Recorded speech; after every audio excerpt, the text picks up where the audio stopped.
Dar es Salaam Young Africans usiku wa kuamkia leo imethibitisha kumsajili mshambuliaji wa mwenye umri wa miaka 25 kutoka timu ya taifa ya Uganda na klabu ya Vipers, Allan Okello. Mshambuliaji huo alidumu katika klabu hiyo ya Vipers kwa muda wa miaka 2.5 na baada ya hapo kujiunga na klabu ya Dar es Salaam Young Africans katika mkataba ambaye haujawekwa wazi thamani yake, lakini ni dili ambalo Dar es Salaam Young Africans ilikuwa inalihitaji kwa muda mrefu sana, na hiyo inakuja baada ya kudhibitisha Dar es Salaam Africans kuwa na safu hafifu kidogo ya ushambuliaji, na hivyo basi kuamua kuongeza nguvu katika idara ya ushambuliaji, na kutokana na mshambuliaji wao mkuu Clement Mzize na hali yake ya kiafya kutoimarika zaidi, hivyo ameamua bora kuongeza ushambuliaji wa mbele na kuimarisha baadhi ya maeneo. Lakini Allan Okello amethibitisha rasmi na kupitia ukurasa wake wa Instagram mwenyewe. Allan Okello ametoa salamu za pongezi na za kuaga klabu yake ya zamani ya Vipers na kuishukuru na kuitakia maisha mema ya msimu unayokuja Allan Okello kupitia ukurasa wake wa Instagram. Hivyo rasmi Allan Okello anajiunga na wanawao wa Jangwani. Usajili wa Allan Okello umechagizwa na mambo mengi, na hasa unaibua vitu vingi vipya katika klabu ya Dar es Salaam Africans, na hasa kupitia mwenyekiti wake Engineer Hersi Said. Anaonekana kuwa ni kiongozi ambaye mwenye kujali na mwenye kufuata usajili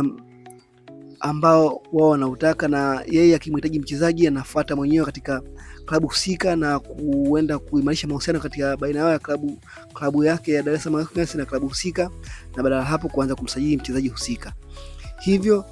ameonekana Engineer Hersi Said akisifika zaidi kutokana na usajili wake sio wa maongezi na wa vitendo zaidi, na hiyo ni mojawapo ya dili ambayo iliwapiga chini wapinzani wao Simba Sports Club, kwa maana na hao wenyewe pia walikuwa kumhitaji Allan Okello, lakini haikuwa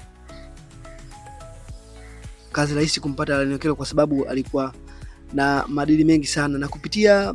msemaji wake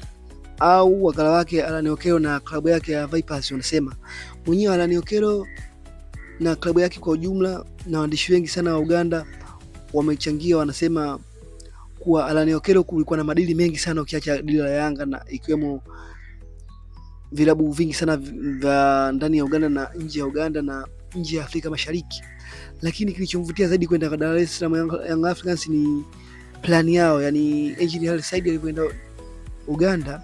ameorodhesha plani yao na mipango yao ya muda mrefu na muda mfupi, hivyo amevutiwa sana plani yao, na ndio maana akaamua kujiunga na wanao wa Jangwani. Allan Okello, karibu sana Tanzania Premier League, na tutakuombea maisha ya heri katika utangulizi wako wa miguu ya Dar es Salaam Africans na maisha mema katika uchezaji wako uwanjani. Hivyo tumuombe Mwenyezi Mungu yasikukumbe sana majeraha na katika kipindi chako, manake muda mrefu sana wachezaji wa hasa katika mpira wa miguu wanazinguliwa sana majeraha na vitu vingine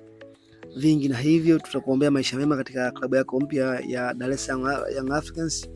na kwa kuwa umepewa mkono wa kila laheri na Vipers ya Uganda na umewaaga, hujaondoka kwa shari. Umewashukuru sana kwa muda wote wa miaka 2.5 kukaa katika klabu yao na kuwatakia maisha mema katika msimu ujao, na kuwashukuru teammates wote, viongozi wote na mashabiki kwa ujumla. Hivyo wamekupa mkono wa kila laheri na karibu sana Tanzania, kwa sababu wewe ni miongoni mwa wachezaji ambao wanapewa upato mkubwa sana katika kufanya vizuri ligi kuu ya Tanzania, na mara kibao sana wachezaji kutoka timu ya taifa ya Uganda na ligi Uganda Premier League huaga kwa Tanzania wanafanya vizuri sana. Tumeona watu wengi sana katika kutoka Uganda kama hao kina Halid Aucho, kina Emmanuel Okwi na wengine wengi tu ambao waliokuja Tanzania Premier League na wakifanya vizuri katika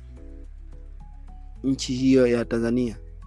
Usisahau kusubscribe, kubonyeza alama kengele, kushare na kucomment. Asham TZ, always we available.